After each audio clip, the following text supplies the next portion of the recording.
দিল্লির ক্ষমতার করিডোরে এখন এক অজানা আতঙ্কের ছায়া।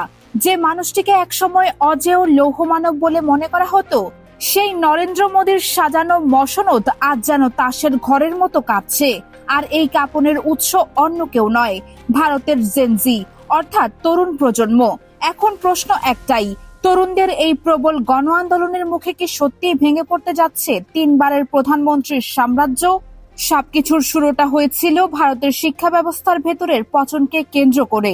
সর্বভারতীয় পরীক্ষার প্রশ্নপত্র ফাঁস, চাকরিতে নিয়োগ দুর্নীতি আর শিক্ষা ব্যবস্থার চরম অব্যবস্থাপনা নিয়ে ক্ষোভ জমছিল বহুদিন ধরেই।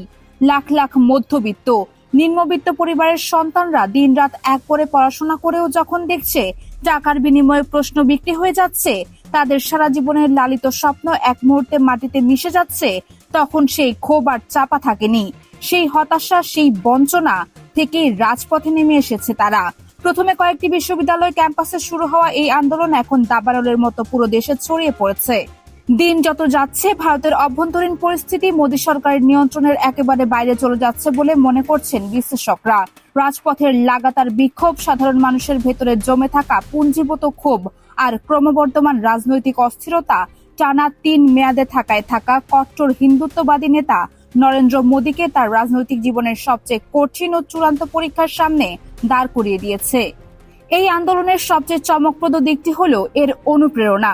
বিশ্লেষকরা বলছেন, বাংলাদেশের ছাত্র জনতার ঐতিহাসিক গণঅভ্যুত্থান থেকে শিক্ষা নিয়েই ভারতের তরুণ সমাজ এখন অধিকার আদায়ে মরিয়া হয়ে উঠেছে। ঢাকার রাজপথে যা ঘটেছে তার প্রতিধ্বনি এখন শোনা যাচ্ছে দিল্লি থেকে মুম্বাই, কলকাতা থেকে বেঙ্গালুরু পর্যন্ত। আর এই সুযোগটিকে পুরোপুরি কাজে লাগাচ্ছে বিরোধী শিবির।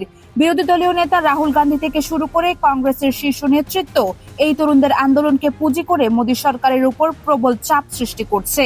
প্রতিদিন সংসদের বাইরে চলছে তীব্র আক্রমণ। পরিস্থিতি যেদিকে এগোচ্ছে তাতে যে কোনো মুহূর্তে ঘটে যেতে পারে বড় ধরনের রাজনৈতিক পট পরিবর্তন, এমনটাই জোর গুঞ্জন রাজনৈতিক অঙ্গনে। আর এই পতনের আশঙ্কা থেকেই সোশ্যাল মিডিয়া এবং আন্তর্জাতিক সংবাদ মাধ্যমে শুরু হয়েছে এক নতুন জল্পনা। যদি সত্যি ক্ষমতা ছাড়তে বাধ্য হন নরেন্দ্র মোদী, তাহলে কোথায় যাবেন তিনি? কোথায় হবে তার পরবর্তী গন্তব্য? নেটিজেনদের একটি বড় অংশ এবং বেশ কয়েকটি আন্তর্জাতিক বিশ্লেষকের মতে মোদীর সম্ভাব্য নিরাপদ আশ্রয় হতে পারে তার সবচেয়ে ঘনিষ্ঠ মিত্র দেশ ইসরায়েল। কেন ইসরায়েল? এর পেছনে রয়েছে দীর্ঘদিনের রাজনৈতিক ও আদর্শিক সমীকরণ। বিভিন্ন সময়ে প্রকাশ্য বক্তব্যে ইসরায়েলের প্রতি মোদীর অকুণ্ঠ সমর্থন দেখা গেছে। শুধু কূটনৈতিক সম্পর্ক নয়, আদর্শিক জায়গা থেকেও ইসরায়েলের কট্টরপন্থীদের সাথে মোদী সরকারের এক গভীর মেলবন্ধন রয়েছে বলে মনে করা হয়।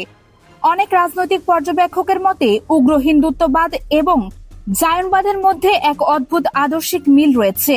সেই মিলের উপর ভিত্তি করেই অনেকে ইসরায়েলকে মোদী সরকারের দ্বিতীয় বাড়ি বলে থাকেন। ভারতের মাটিতে দীর্ঘদিন ধরে মুসলিমদের কোণঠাসা করার যে রাজনীতি মোদী সরকার চালিয়েছে, তার সাথে ইসরায়েলের আগ্রাসী নীতির অনেক মিল খুঁজে পান বিশ্লেষকরা। তাই ক্ষমতা হারালে ইসরায়েলই হতে পারে তার সবচেয়ে নিরাপদ আশ্রয়স্থল, যেখানে হয়তো ইসরায়েল সরকার তাকে সাদরে গ্রহণও করবে। কিন্তু এই আলোচনার পরপরই দক্ষিণ এশিয়ার রাজনীতিতে সবচেয়ে বড় যে প্রশ্নটি ঘুরপাক খাচ্ছে তা হলো মোদীর পতন হলে শেখ হাসিনার কি হবে। এটি এখন সবচেয়ে জটিল সমীকরণ। ছাত্র জনতার ঐতিহাসিক গণঅভ্যুত্থানে ক্ষমতাচ্যুত হয়ে বাংলাদেশের সাবেক প্রধানমন্ত্রী শেখ হাসিনা বর্তমানে ভারতে মোদী সরকারের কড়া নিরাপত্তায় আশ্রয়ে অবস্থান করছেন। এ এক চরম ভাগ্যের নির্মম পরিহাস। যে জেনজি বা তরুণ প্রজন্মের তীব্র গণ আন্দোলনের মুখে টিকতে না পেরে শেখ হাসিনা দেশ ছেড়ে মোদীর কাছে আশ্রয় নিয়েছিলেন, আজ সেই মোদী নিজেই নিজ দেশের জেনজিদের তোপের মুখে পড়েছেন। ইতিহাস যেন নিজের পুনরাবৃত্তি ঘটাচ্ছে দিল্লির রাজপথে। রাজনৈতিক বিশেষজ্ঞদের মতে শেখ হাসিনার সাথে নরেন্দ্র মোদীর সম্পর্ক ছিল অত্যন্ত গভীর এবং পরম বন্ধুত্বের। সেই ব্যক্তিগত সম্পর্কের জেরেই ভারতে তাকে তড়িঘড়ি করে আশ্রয় দেওয়া হয়েছিল। প্রশ্ন হলো, মোদী নিজে যদি ক্ষমতা হারিয়ে চরম বিপাকে পড়েন তবে শেখ হাসিনার ভবিষ্যৎ কি হবে? বাংলাদেশের সাধারণ মানুষের মনে এখন একটাই কৌতূহল, মোদী যদি সত্যি ইসরায়েলে চলে যান তবে শেখ হাসিনা কোথায় যাবেন? মোদী কি তার এই পরম মিত্রকেও সাথে করে ইসরায়েলে নিয়ে যাবেন, নাকি শেখ হাসিনাকে সম্পূর্ণ নতুন কোনো দেশের খোঁজ করতে হবে? কথায় আছে, রাজনীতিতে শেষ কথা বলে কিছুই নেই, আর ক্ষমতার পালাবদল কখনোই আগাম বার্তা দিয়ে আসে না।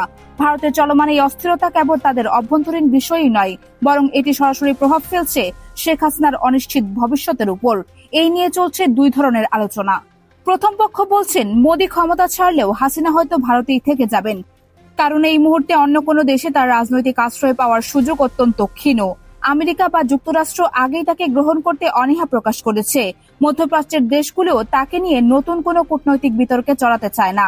তাছাড়া হাসিনা যে ভারতে অবস্থান করছেন সেটি কেবল মোদির ব্যক্তিগত সিদ্ধান্ত নয়, বরং ভারতের সুদূর প্রসারী রাষ্ট্রীয় নীতিরও একটি অংশ। বাংলাদেশের সীমান্ত নিরাপত্তা, আঞ্চলিক প্রভাব এবং চীন পাকিস্তান সম্পর্কিত ভূরাজনৈতিক হিসাব নিকাশে ভারতের জাতীয় স্বার্থ গভীরভাবে জড়িত, যা সরকার পরিবর্তন হলেও রাতারাতি বদলে যায় না। তাই রাজনৈতিক হিসাব নিকাশ থেকে বিরোধী দল কংগ্রেস বা গান্ধী পরিবারের ক্ষমতায় এলেও তারা হাসিনাকে হয়তো সাময়িকভাবে আশ্রয় দিতে পারে, কারণ গান্ধী পরিবারের সাথে শেখ হাসিনার অতীত সম্পর্ক বেশ ভালো।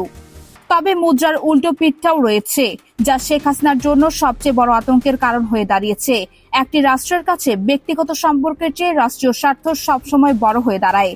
ভারতের নতুন সরকার যদি বাংলাদেশের বর্তমান সরকারের সাথে সম্পর্ক পুনর্বিন্যাসের চেষ্টা করে, ঢাকার সাথে বাণিজ্যিক ও কূটনৈতিক সম্পর্ক বাড়াতে চায়, তাহলে শেখ হাসিনার অবস্থান রাজনৈতিক দর কষাকষির প্রধান বিষয়ে পরিণত হতে পারে। তাছাড়া মানবতা বিরোধী অপরাধে অভিযুক্ত শেখ হাসিনাকে দীর্ঘমেয়াদে আশ্রয় দেওয়া ভারতের যে কোনো নতুন সরকারের জন্যই একটি বড় কূটনৈতিক চ্যালেঞ্জ ও আন্তর্জাতিক চাপের কারণ হিসেবে দেখা যাবে। এর পাশাপাশি ভারতের সাথে বাংলাদেশের যে বন্দি বিনিময় চুক্তি রয়েছে তার শর্ত অনুসারে হাসিনাকে ঢাকার হাতে ফিরিয়েও দিতে পারে নতুন দিল্লি। বাংলাদেশের আন্তর্জাতিক অপরাধ ট্রাইব্যুনাল যদি তার বিরুদ্ধে গ্রেপ্তারি পরোয়ানা জারি করে কড়া চাপ প্রয়োগ করে, তবে ভারতের নতুন সরকারের পক্ষে হাসিনাকে দিনের পর দিন ধরে রাখা প্রায় অসম্ভব হয়ে পড়বে। আর এমনটি হলে শেষ পর্যন্ত দেশের মাটিতেই তাকে বিচারের মুখোমুখি হতে হবে। সব মিলিয়ে রাজনীতিতে স্থায়ী বন্ধু বা চিরস্থায়ী শত্রু বলে কিছুই নেই, আছে কেবলই স্বার্থের হিসাব। তাই ভারতের ক্ষমতার পালাবদল হলে সেই হিসাবের খাতায় শেখ হাসিনার নাম কোথায় লেখা হবে সেটি এখন দেখার বিষয়। ভারতকে শেষ পর্যন্ত নিজেদের স্বার্থ রক্ষার্থে শেখ হাসিনাকে বাংলাদেশের হাতে তুলে দিতে বাধ্য হবে? এই প্রশ্নের উত্তর দেবে আগামী সময়।